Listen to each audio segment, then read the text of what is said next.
Isang mapagpalang umaga sa ating lahat, mga kapatid ko kay Kristo, mula sa The Solid Rock Morning Devotion. Isang kagalakan na muli tayo ay makapagbulay-bulay sa salita ng Panginoon sa umagang ito. Mga ilang minutong pagbubulay-bulay ng mga salita ng Panginoon upang papurihan at sambahin ang ating Panginoong Hesukristo. Ang ating pong pagbubulay-bulayan ngayong umaga ng Huwebes ay matatagpuan sa mga awit. Kabanata 18, talatang 25 hanggang 27. Ito po ang sinasabi. Tapat ka, O Diyos, sa mga tapat sa iyo, at napakabuti mo sa mabubuting tao. Ikaw ay mabait sa taong matuwid, ngunit sa masama, ikaw ay malupit. Ang mapagpakumbaba ay inililigtas mo, ngunit iyong ibinabagsak ang mga palalo. Pinagpala na po tayo sa pagkabasa at pagkarinig ng kaniyang mga salita. Tayo po ay manalangin. Ama naming Diyos na makapangyarihan sa lahat, kami po ay lumalapit at nagpakumbaba sa iyong harapan na humihingi ng kapatawaran sa aming mga kasalanan. Patawarin niyo po kami, Panginoon, at bigyan niyo po kami ng karunungan upang kami makasunod sa iyong kalooban, at gabayan niyo po kami sa lahat ng aming mga ginagawa. Aming itataas ang aming mga kapatid na nangangailangan ng kagalingan dahil sa mga karamdaman. Pagalingin niyo po sila, Panginoon. Ibalik mo ang kanilang mga lakas na nawala dahil sa karamdaman, O Diyos. Amin ding inilalapit sa inyo ang aming mga kapatid na naghahanap buhay sa mga lansangan, katulad ng mga traffic enforcer, mga driver ng taxi, jeep, grab. Panginoon, ingatan mo sila at ilayo mo sila sa anumang masasama, Panginoon. Ilayo mo sila sa mga pagsubok, sa mga tukso. Amin ding inilalapit sa iyo ang aming mga kaibigan na naghahanap ng trabaho, lokal man o abroad. Naway makasumpong sila ng trabaho sa tulong ng iyong banal na Espiritu upang sila, O Diyos, ang magkaroon ng hanap buhay. Panginoong Hesus, patuloy ko rin tinataas sa inyo ang aming mga kapatid na mga OFW. Patuloy mo silang gabayan, ingatan sa kanilang pagtatrabaho sa ibang bansa. Malayo sila sa kanilang mga pamilya, sa kanilang mga mahal sa buhay. Dalangin ko, O Diyos, ang pag-iingat mo sa kanila at ilayo mo sila sa mga pagsubok sa buhay, sa mga tukso, Panginoon. Pagkusproteksyonan mo sila, O Diyos, upang hindi sila mawalay, hindi sila malulumbay sa kanilang mga trabaho dahil sa kalayo sa kanilang mga mahal sa buhay. Lord, tulungan mo sila sa ibang bansa, Panginoon, na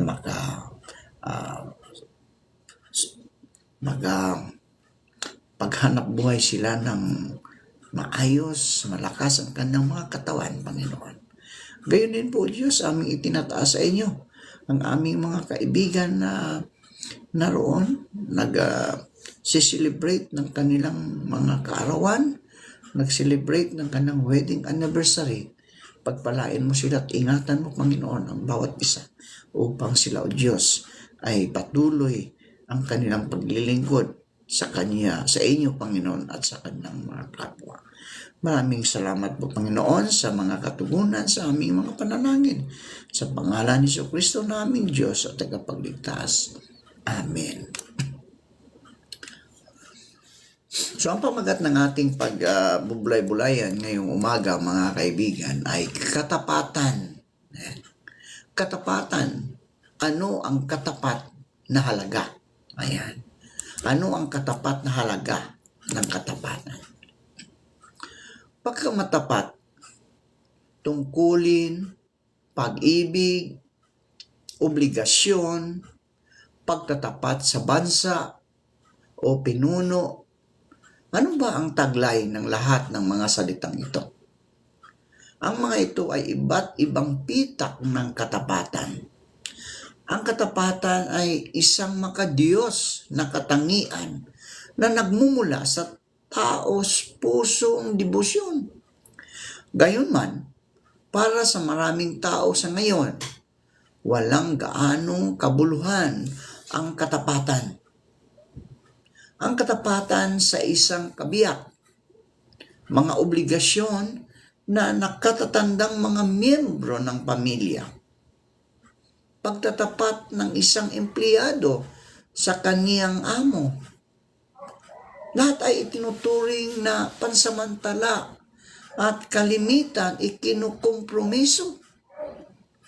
At ano ang nangyayari pagka nagkaroon ng suliranin sa katapatan?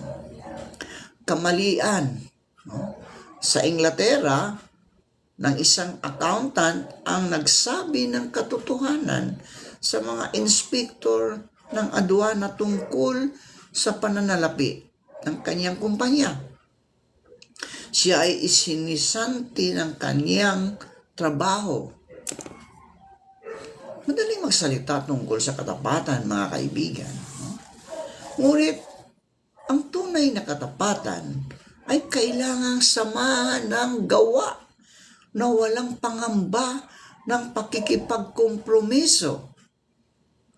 Bilang di sakdal ng mga tao, kadalasay bigo tayo rito. Kaya mabuti sa ating isaalang-alang ang halimbawa ng isa na ang katapatan ay hindi mapag-aalinlanganan sa anumang paraan. Ang Diyos na si Jesucristo mismo, nang magkasala na si Adan, malinaw na ipinahayag ni Jesucristo ang kanyang layunin na tubusin ang sangkatauhan na hindi pa isinisilang. No? So ang saligan ng ganitong pagkilos, mga kaibigan, ay ang kanyang pag-ibig sa kanyang mga nilalang na mga tao. Doon makikita natin sa Juan, Kabanata 3, talatang 16. Diba? Nang tagnang panahon, si Jesucristo ang binhing pangako na inihula sa Henesis, Kabanata 3, talatang 15, ay nagpatunay na siyang haing pantubos. At tiyak naman na hindi man lamang iisipin ni Jesucristo na lumihis sa kanyang inihayag na layunin. Sa pagtanggap natin sa hain ni Jesus, mga kaibigan, ang ating pananampalataya ay hindi hahantong sa pagkabigo. Ayon sa Roma, Kabanata 9, talatang 33. Ang katapatan ng Diyos, mga kaibigan, ay lubhang nakapagpalakas sa anak sa panahon ng kanyang paglagi dito sa lupa. Alam ni Jesus na siya ay kailangan humarap sa kamatayan at matibay ang kanyang pasya na manatiling tapat sa kanyang Diyos hanggang sa wakas. Ang malaki-laking kaalaman tungkol sa kanyang buhay bago siya naging tao ay isiniwalat sa kanya nang siya'y bautismuhan at pahiran ng banal na espiritu. Sa gabi ng pagkakanuno sa kanya, mga kaibigan, siya'y nanalangin na muling mapabalik siya sa kanyang ama sa langit. No? Sa kaluwalhatian ay taglay niya sa piling ni Jesucristo bago naging gayon ang sanglibutan. Juan 17:5. Paano ito mangyayari?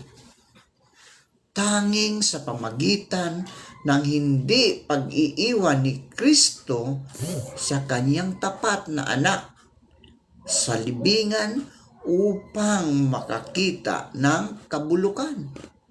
Siya'y ibinangon ni Kristo buhat sa kamatayan tungo sa pagkawalang kamatayan, sa ngayoy tapat na tinupad ang makahulugang pangakong nasusulat sa mga awit, Kabanata 16, talatang 10. Hindi mo iiwan ang kaluluwa ko sa Seol. Makikita natin ito sa Gawa, Kabanata 2, talatang 24 hanggang 31. Pahayag, Kabanata 1 at talatang 18. Pagkatapos na siya'y buhayin muli, mga kaibigan, alam din ni Jesus na makaaasa siya sa sinabi ni Kristo Jesus na ilalagay ang kanyang mga kaaway bilang tuntungan ng kanyang mga paa. Awit 110, talatang 1. Ang panahong iyan ay sumapit sa katapusan ng itinakdang mga panahon sa mga bansa nang itatag ang kaharian sa langit. Ang ipinangakong pananalig ni Jesus sa kanyang mga kaaway ay nagsimula ng palayasin sa langit si Satanas at ang kanyang mga demonyo. Ang sukdulan ay darating pagka sila'y inihagis sa kalaliman upang manatili roon ng 1,000 taon, at ang mga hari sa lupa at ang kanilang mga hukbo ay napuksa na. Lucas, Kabanata 21, talatang 24, at Pahayag, Kabanata 12, talatang 7 hanggang 12. Ang mga awit ay nagpayo, mga kaibigan. Umasa ka kay Kristo at sundin mo ang kanyang daan. Ang kanyang itataas ka upang manahin mo ang lupain. Awit 37:34. Tayo'y makapagtitiwala na patuloy na tutupd din ng Panginoon ang kanyang mga salita at mapaghanggang sa katapusan ng sanglibutang ito. At kanyang ililigtas tayong lahat na mga sumasampalataya at sumusunod sa kanyang daan. Ang pararilang iyan sa orihinal na sa Hebreo ay nagpapahiwatig ng kapwa kasipagan at katapatan sa paglilingkod sa ating Panginoong Hesukristo. Ngayon, sa mga tuwid, ay hindi panahon upang manghinawa o bitiwan ang mga pribilehiyong ipinagkaloob sa atin. Ito ang panahon upang magpakasipag tayo sa tapat na paglilingkod sa ating Diyos at sa kanyang kaharian. May maiinam na halimbawa na magpapatibay loob sa atin, mga kaibigan. So ating isaalang-alang ang ilan sa mga iyan. Nang nilayon ng Panginoon na puksain ang isang balakyot na lipunan ng mga tao sa pamagitan ng pagbaha ng tubig. Pagbaha ng tubig kasi ang mundo ay makasalanan. Kaya pinarusahan ng Diyos ang mundo sa pamagitan ng tubig noon. Baha. So siya gumawa ng tipan sa patriarkang ulo ng pamilya na si Noe ukol sa ikaliligtas ng kanyang pamilya at nagpagpapatuloy ng buhay sa lupang ito. Genesis 6:18. Si Noe ay nagpasalamat ukol sa pag-asang makaligtas sa ilalim ng pagkupkup ng Diyos. Ngunit siya at ang kanyang pamilya ay kailangang magpatunay na karapat-dapat doon. Papaano? Sa pamagitan ng paggawa ng iniutos ng Panginoong Hesukristo. Una muna'y napaharap sila sa napakalaking gawain na pagtatayo ng daong. Barko ba? Yung barko, daong. Pagka yun ay natapos na, kailangang punuin iyon ni Noe ng pares-pares na mga hayop at ng sapat na pagkain na makatustos sa kanila ng mahabang panahon. Ngunit hindi pa yan. Ang lahat, no? Sa pinalugitang panahon ng paghahanda ni Noe, ginawa ni Noe ang lahat ng magagawa niya sa wala pang katulad na gawaing pangangaral na nagbabala ng darating ng paghuhukom ng Diyos ayon sa Genesis, Kabanata 6, talatang 7 at pangalawang Pedro, Kabanata 2 at talatang 5. So ang Biblia, mga kaibigan, nagsasabi sa atin na ginawa ni Noe ang lahat ng iniutos sa kanya ng Diyos. Ganoon niya, ginawa iyon. Si Noe at ang kanyang pamilya ay nagpatunay na tapat sa pagtupad sa iniatas sa kanila. So ang kanilang espiritu ay pagsasakripisyo sa sarili ay nangangahulugan na ginugol nila sa pakipakinabang na paraan ang kanilang panahon. Ngunit ang gawain ay mabigat at ang pangangaral ay mahirap. Sa hindi nila pag-aanak bago sumapit ang baha, ang mga anak na lalaki ni Noe at ang kanilang asawa ay natulungan na ipako ang kanilang kaisipan sa iniatas sa kanilang nagawain at magtulong-tulong sa kanilang pagtatrabaho. Ang kapahamak na bahang iyon ang nagdala ng wakas sa isang balakyot na sanlibutan. Tanging si Noe lang at ang kaniyang asawa at ang kanilang 3 anak na lalaki at 3 manugang ang nakaligtas. Ating maigagalak na sila'y tapat sa Diyos, mga kaibigan. Dahil sa kanilang tapat, inililigtas sila ng Panginoong Hesus. At ang kaniyang mga pinag-utos, yamang bawat isa sa atin ay tuwirang inapo ni Noe na sa pamagitan ng alinman kay Sem, kay Ham, o kay Japet.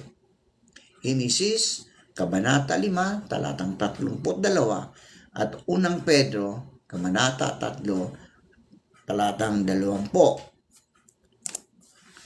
Nang si Abraham, mga kaibigan, ay maghandang ihandog si Isaac bilang isang hain, siya'y kumikilos bilang tapat na pagsunod sa iniutos ng Panginoon. Anong laking pagsubok iyon sa kanyang katapatan, mga kaibigan? No? Anong laking pagsubok iyon sa kanyang katapatan? Tayo ba ay tapat sa ating Panginoong Jesucristo? Tapat ba tayong sumunod sa kanyang mga utos? Mga utos na ibigin ang ating kaaway, ibigin ang ating kapwa. Iyon po ba ay kaya nating gawin ang katapatan niyan, mga kaibigan? Pero kay Abraham, mga kaibigan, kahit itong pagsubok na hinihingi ng Diyos na ihandog ang kanyang anak, sinunod ni Abraham yon, mga kaibigan. Dahil itong kanyang katapatan ay talaga namang sobrang-sobra. Subalit na noong inihain na si Isaac, yung kanyang anak, no? Pinigil ng Panginoon ang kamay ni Abraham na ang sabi, talastas ko na ngayon na ikaw ay may takot sa Diyos, sa parang hindi mo itinanggi sa akin ang iyong anak, ang iyong bugtong na anak. Ngayon, makabubuting pag-isipan natin ang mga pangyayari bago naganap yan. So, sa 3 araw na paglalakbay sa bundok Moriah, tiyak na nagkaroon si Abraham na sapat na panahon na pag-isipan ang mga bagay-bagay at baguhin ang kanyang isip. Kumusta naman si Isaac, mga kaibigan? Na siyang may dala ng kahoy para sa paghahain at pumayag na siya'y igapos sa paat mga kamay. Siya'y hindi nagbago sa kanyang katapatan sa kanyang ama. O, tingnan natin, di ba? Si Abraham ay tapat sa Diyos nung hiningi na ihandog ang kanyang kaisa-isang anak. Tapat siyang ibinigay sa Diyos. Ito naman si Isaac, tapat niyang ibinigay sa kanyang ama ang kanyang buhay. Di ba? Siya hindi nagbago sa kanyang katapatan sa kanyang ama.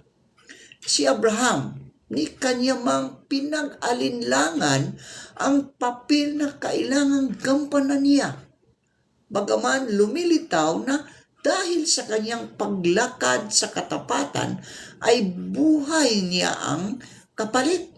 No. Ayon sa Henesis, Kabanata 22, talatang 1 hanggang 18. Ang Panginoong Hesus sa tuwina ay kumikilos ng may tunay na katapatan, mga kaibigan. Magsitulad tayo sa Diyos. Ang payo ni Apostol Pablo ayon sa Efeso, Kabanata 5, talatang 1, 2, kaya ng pagtugon ng mga patriarka, gayon tutugon ang mga Kristiyano. Ang mga sinaunang Kristiyano ay nagpakita ng mainam na halimbawa sa tapat na pagsamba, gaya ng ipinakikita ng sumusunod na karanasan. Ang Romanong emperador na si Constancio I, ama ni Emperor Constantino, ay maliwanag na may matinding paggalang sa mga tagasunod ni Hesukristo upang subukin ang katapatan ng mga Kristiyanong may kaugnayan sa kanyang palasyo. Kanyang sinabi sa kanila na sila'y makapananatili sa paglilingkod sa kanya tangi lamang kung sila'y papayag na maghain sa mga idolo. Kung tatanggi sila ay paaalisin sila at siya'y maghihiganti sa kanila. Ang sabi sa kanila, sa pamagitan ng ganitong simpleng taktika, nais ni Constancio na makilala yaong mga hindi ipagkukompromiso ang kanilang katapatan sa Diyos. Yaong mga magpapatunay na tapat sa Diyos at sa kanyang mga simulain ay pinapanatili sa pagsiserbisyo sa emperador. So ang iba ay naging mga pinagkakatiwalaang tagapayo pamandin. Yaong mga di tapat sa utos ng Diyos ay pinaalis sa kahiyahiyang paraan. Bagaman ang katapatan, mga kaibigan, ang kailangan makita sa buhay ng lahat ng Kristiyano. Lahat lahat ng mga tagasunod ni Kristo. Ito ay espesipikong binabanggit sa Titus, Kabanata 1, talatang 8. So sa listahan ng mga kwalifikasyon, kinakailangan para sa isang lalaki ay maging isang tagapangasiwang Kristiyano.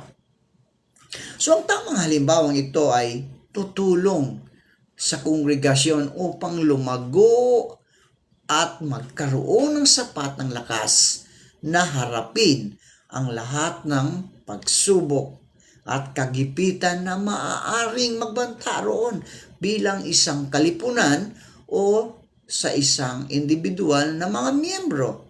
Ayon sa 1 Pedro, Kabanata 5, talatang 3. So ang hinirang na matatanda ay may malaking pananagutan dito mga kaibigan.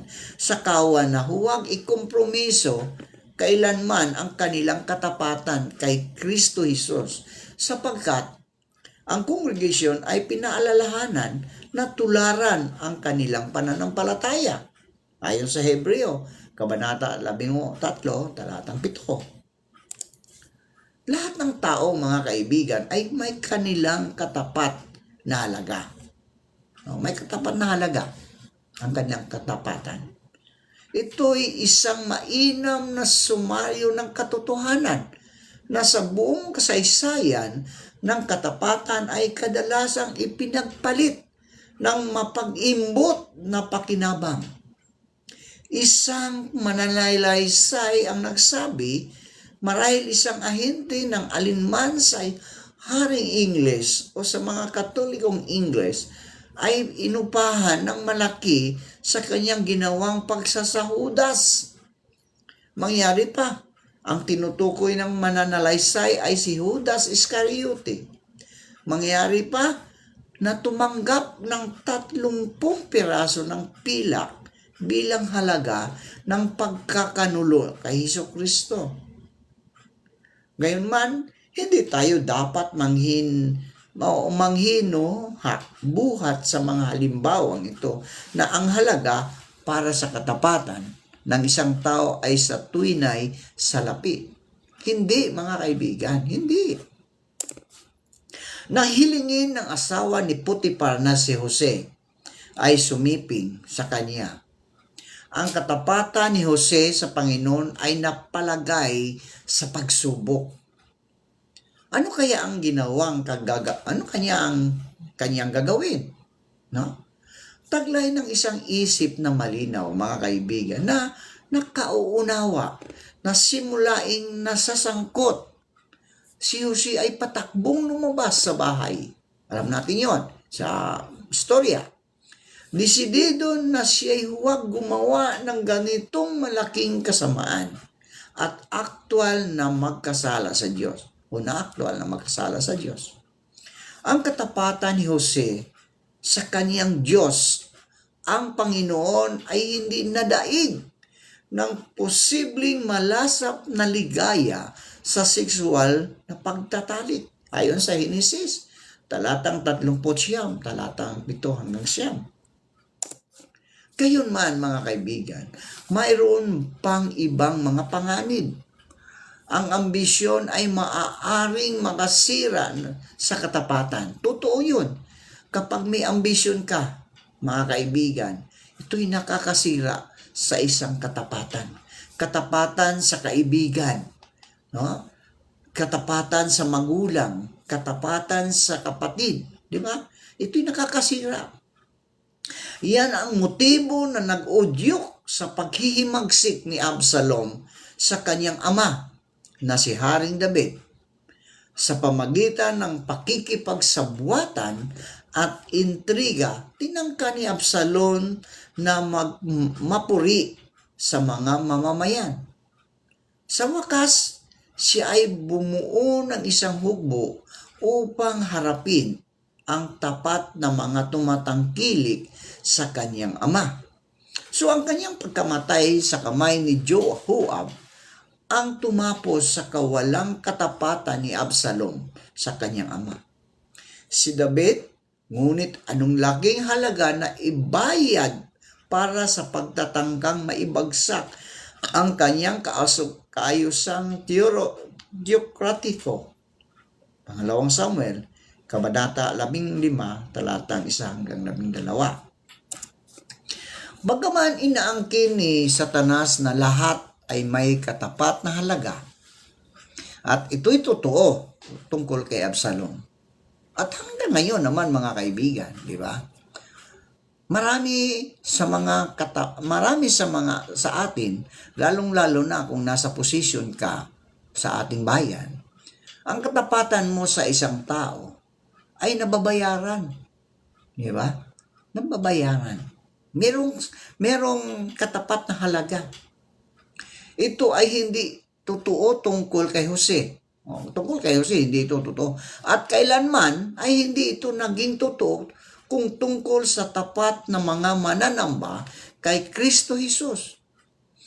Gayunman, si Satanas ay gagawa ng anumang alok upang ating sirain ang katapatan natin sa ating Diyos na manlilikha. So si Apostol Pablo ay nagpahayag ng kanyang pangamba na sa papaano man kung papaanong idnadaya si Eva ng ahas sa kanyang katusuhan, baka ang ating kaisipan ay pasamain din, naaakay sa atin upang ikompromiso ang ating katapatan sa ating Diyos at manlilikha at ang pagsamba sa Kanya ayon sa 2 Korinto, Kabanata 11, talatang 3. Ngayon mga kaibigan, ito ngayon ang hamon para sa atin. Angkop naman na itanong natin sa ating sarili, mayroon bang katapat na halaga na maari kong tanggapin kapalit ng aking pribilehiyong tapat na pagsamba sa aking Panginoon? Nakalulungkot isipin na di gaya ni Jose, may ilang mga nag-alay na lingkod ng Panginoon na ipinagpalit ang kanilang pribilehiyo, no, sa napakaliit na halaga. Mayroon pa nga ilang matatanda na ang kanilang walang katapat na halagang mga pribilehiyo ng banal na paglilingkod ay ipinagpalit ng pansamantalang pagtatamasa ng immoral at makalaman, mga kalayawan, sila may matatanda o hindi. Marami na sa gumawa ng ganito ang kawalan ng hindi na maibabalik pang pagkakaisa ng pamilya, ng pag-ibig at paggalang ng iglesia.